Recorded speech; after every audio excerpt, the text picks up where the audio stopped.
Welcome back to Tiger Vision. Let's get into the announcements. Homecoming 2024 is just around the corner, and it's time for all students in grades 8th through 12th to vote for your royalty.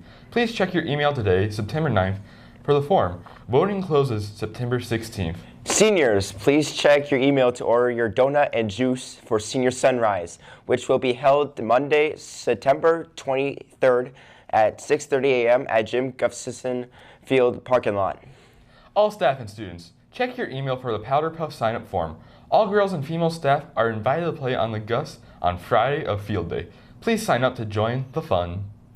The people who are signed up with Mr. Fiskus for building the set for Mean Girls will be having a 30-minute meeting in the auditorium this Wednesday from 3:10 to 3:40.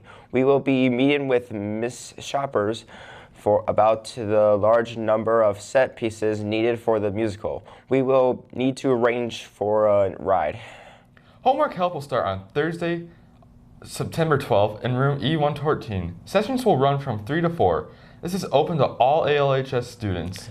French Club will be meeting today after school, and new members are welcome to join. French Club organizes events throughout the year for students who enjoy international foods, arts and crafts, and cultural celebrations. Everyone is welcome to join, even if they are not learning French. French Club meets at 3 to 3:30 today in Mr. Sonnenborg's room E107. Senior NHS members, you're having an NHS meet at 8 a.m. in F211 to talk about your upcoming year. If you cannot make it, let Miss Blizzard know. Juniors, if you receive a National Honor Society nomination packet and would like to join, please have those filled out and turned in to Miss Blizzard ASAP. The due date is September 30th. All NHS paperwork needs to be turned into Miss Blizzard. Seniors, it's time to talk about senior pictures and baby ads. If you are interested in submitting a senior picture for use in the yearbook, it needs to be a high-resolution color photo with no soft touch or props. If you don't plan on submitting a senior picture, please be sure to take one with Jostens at the beginning of the year or on Picture Retake Day on October 24th. If you don't submit a photo and you don't take one with Jostens, your picture will not be in the yearbook. The care closet is open. If you need clothes, shoes, school supplies, hygiene supplies, laundry done for you, access to a shower, or anything else, they have you covered. You have a form in your email and you can fill in your needs. Calling all sophomores and juniors and seniors, are you interested in a career related to the medical field? If so, this is the opportunity for you. The Mayo Clinic High School Career Festival is offering high school students the opportunity to explore a wide range of exciting career opportunities in a festive, engaging atmosphere. This will be a fun day of career awareness, education, information on career fields, and opportunities to use the patient care equipment. The Mayo Clinic Career Festival will be held on Wednesday, October 9th. If you are interested in this opportunity, please sign up with Cynthia in the front office. Speech and Debate returns to Albert Lea High School. Please join us for an organizational meeting on September 7th and 19th at 8 a.m. in the auditorium. You only need to attend one meeting, but you are welcome to come to both. It's Blue Week for music lessons. Riverland will be meeting in the lunchroom every Tuesday. Today for lunch is spaghetti and meat sauce. We will now send it over to sports and activities.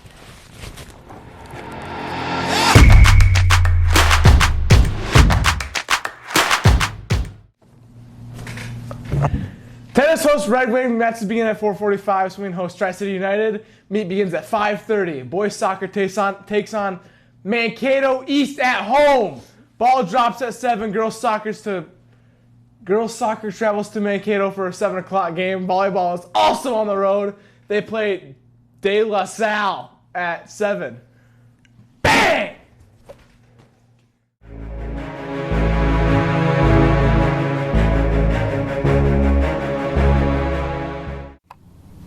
So my name is Erin Brackey. I'm an English teacher here at the high school. My memories with 9/11, that happened when I was in 6th grade. And I remember that day seemed really normal. And I don't know if we'd come back from gym or what it was, but my teacher came in and he was really sad and he'd been crying and he told us that something awful had happened.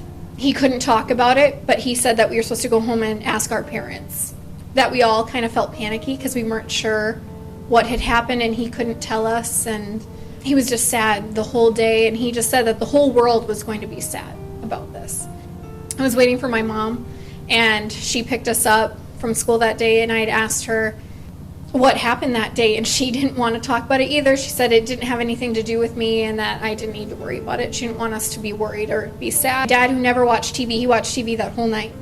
So we kind of knew what was going on. He talked about how there'd been an attack and lots of people had died, and it was very sad. And it didn't really occur to me then, but later on I was wondering like what would happen with all of this, what would become of this tragedy, because I didn't understand it at the time. But I knew because just a couple of years before that, Columbine had happened, and then there was bomb threats, and people were nervous about going to school on the anniversary of Columbine. And I remember thinking, like, was this going to be the same thing?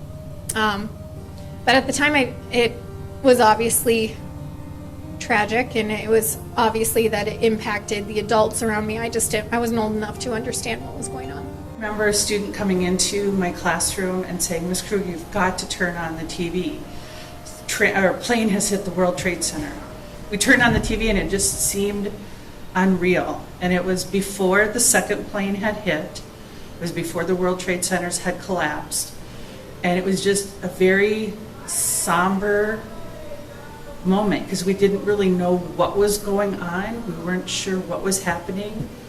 I remember trying to teach throughout the rest of the day, but still kind of wondering if anything was going to happen in Minnesota, what was going to go on. I remember at the end of the day, all activities were canceled, and I think it was the assistant principal told us to go home, spend time with your loved ones.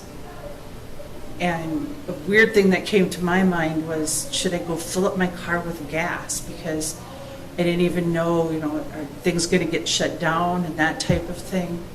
And it was just,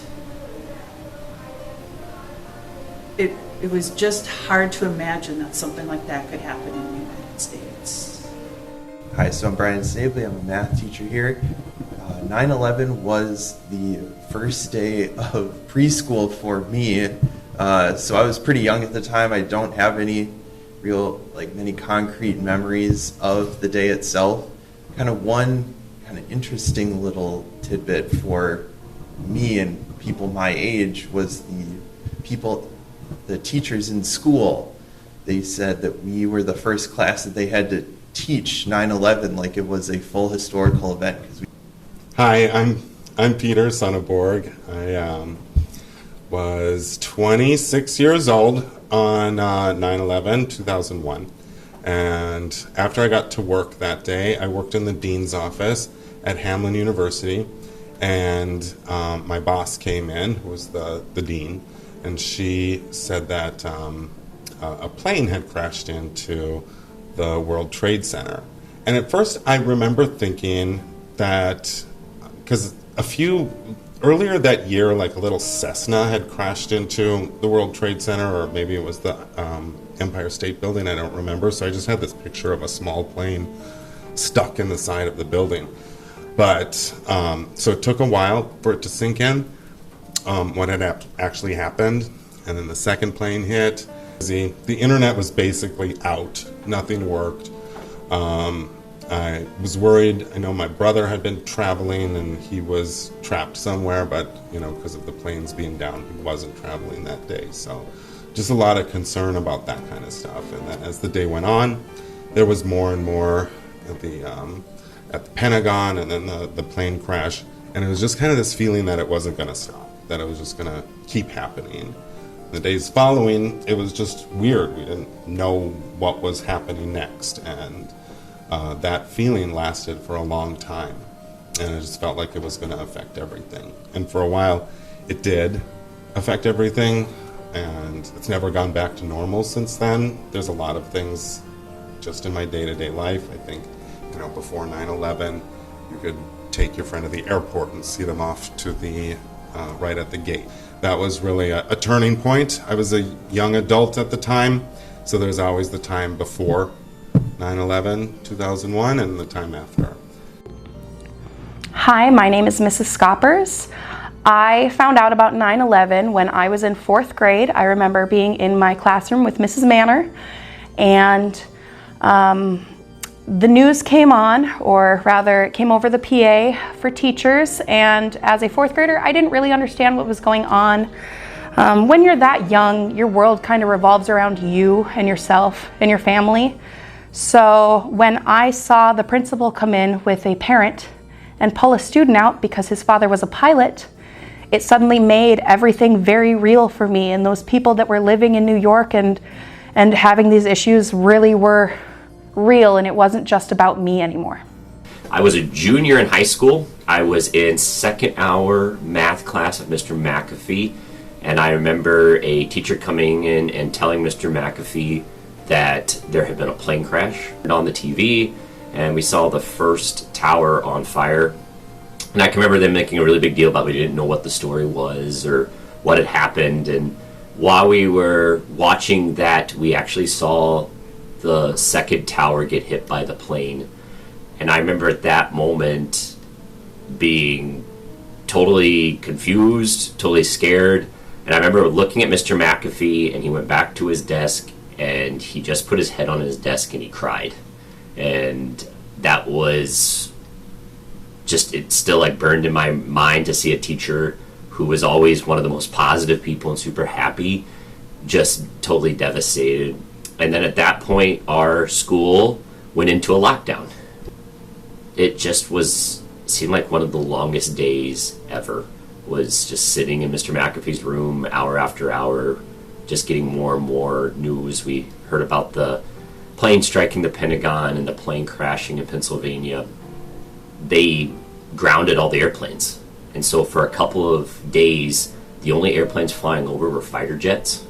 And so you would go outside, and instead of hearing that constant sort of rumble that you get from an airplane, it was just dead silent, and there was nothing up in the sky. And every once in a while you would see a fighter jet fly over. And I think that might have been the most frightening thing, was having what you're so used to day in and day out be gone and be different.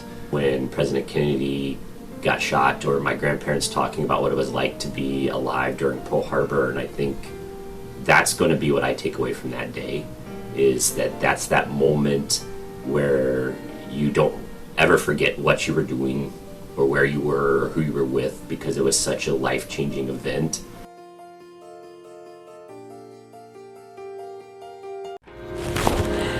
Have a great time. Have a great time today.